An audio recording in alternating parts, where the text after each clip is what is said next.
Test tube baby. Test tube baby वो तरीक़ाकार है जिससे बेबी को, बच्चे को हासिल किया जाता है।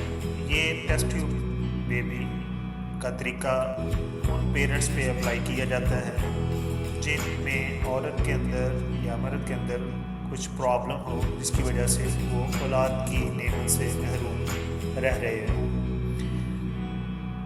गो के ये तरीका 30 बरस पुरानी दरियाफ़त है, लेकिन आज भी बहस जारी है। ये टेस्ट ट्यूब बेबी के ज़रिए पैदा होने वाला बच्चा जायज़ है या नाजायज़। इस्लाम के इस ज़मन में क्या अहकामात हैं और इस्लाम के मुताबिक ये जायज़ है या नाजायज़ है। तो टेस्ट ट्यूब के ज़रिए औलाद हासिल करने के 3 तरीके हैं। इनमें से 2 कली तौर पर उलमा फरमाते हैं कि हराम है और सिर्फ एक तरीका जायज़ है। टेस्ट ट्यूब बेबी का अमल जायज़ है। उलमा के मुताबिक जो अमल जायज़ है वो ये है कि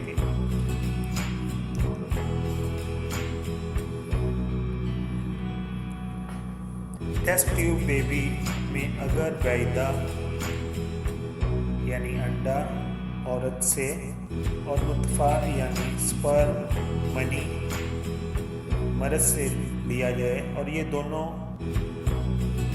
उन मियाँ बीवी के हों जो बच्चा टेस्ट ट्यूब बेबी के ज़रिए लेना चाहते हैं, और इन दोनों को प्रोसेस करने के बाद बीवी के यानी उसी सेम जो मियाँ बीवी हैं उनके बीवी के रहम में बच्चे की नमू कराई जाए।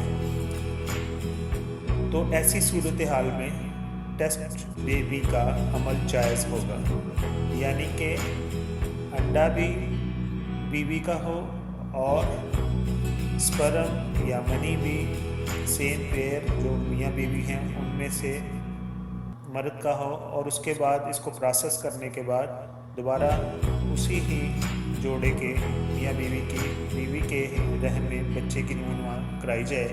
तो ऐसी सूरत में टेस्ट बेबी का अमल जायज़ है। जदीद तिब्बी इजाज़त के बायस ये मुमकिन है कि बे औलाद जोड़ा भी औलाद की नेमत से सरफराज हो सकता है। ताहम इस हवाले से शरीयत की रहनुमाई हासिल करना भी ज़रूरी है। टेस्ट ट्यूब बेबी के 3 तरीके मुस्तमिल हैं। पहले तरीके में बे औलाद जोड़े का बैदा और नुत्फ़ा लेकर बावर कराया जाता है, और फिर बावर नुत्फ़े को माँ के रहम में मुंतकिल कर दिया जाता है। बच्चे की नमो कुदरती तरीके से जारी रहती है और मुकर्ररा वक़्त में बच्चे की पैदाइश अमल में लाई जाती है, और ये अमल जायज़ है। दूसरा तरीका कुछ इस तरह है। दूसरे तरीके में नुत्फ़े या बैदा किसी और जोड़े से लिया जाता है और इसे बावर करा के मज़कूरा खातून के रहम में मुंतकिल कर दिया जाता है, और जहाँ वो 9 महीने मुकम्मल करने के बाद पैदाइश के मरहले से गुज़रता है। यानी दूसरे तरीके में ये है कि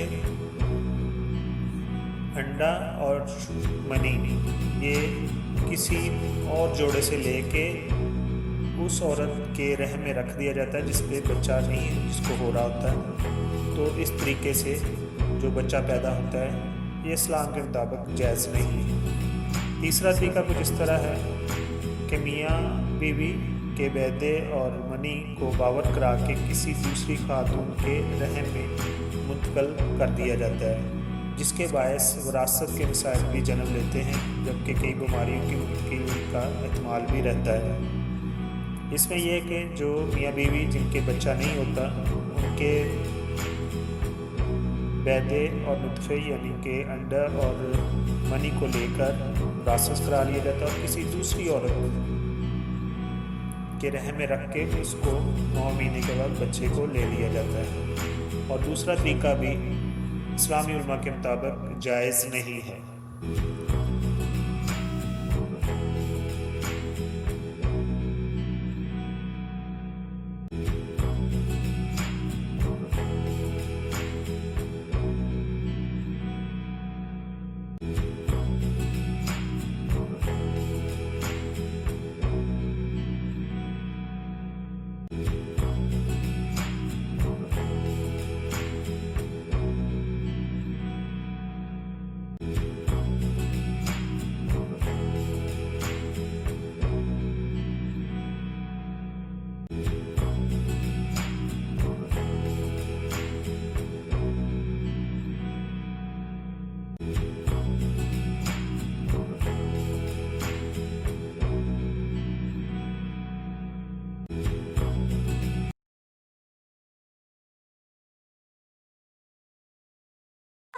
आ